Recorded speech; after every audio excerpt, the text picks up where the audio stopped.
তো বন্ধুরা, গঙ্গাতে স্নান করার পর আমরা এখন চলে এসেছি আমাদের ধর্মশালাতে। আর যেখানে আমাদের রান্না হচ্ছিল আমি এখন সেখানে রয়েছি। আর আজকে দুপুরে কি কি রান্না হয়েছে একটু দেখাচ্ছে, একটু দেখে নিন। তো চলুন কি কি রান্না হয়েছে একটু দেখাই।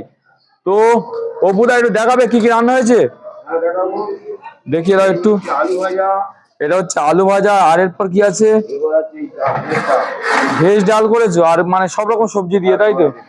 আর এরপর কি আছে,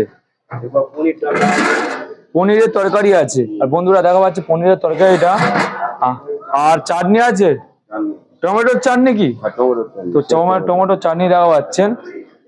তো বন্ধুরা এই ছিল আজকে আমাদের দুপুরের রান্না হয়েছে। আর একদম নিচের দিকে এখানে আমাদের সমস্ত লোক সবাই খাচ্ছেন, দেখা পাচ্ছেন এখানে।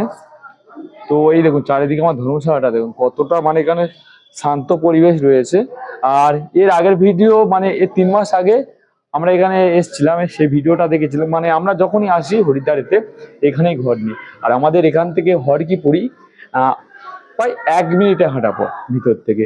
গঙ্গা বলুন, হরকিপুরি মানে যেখানে সন্ধ্যা আরতি হয় গঙ্গাতে, 1 মিনিটে হাঁটা পথ। তো বন্ধুরা দেখতে থাকুন।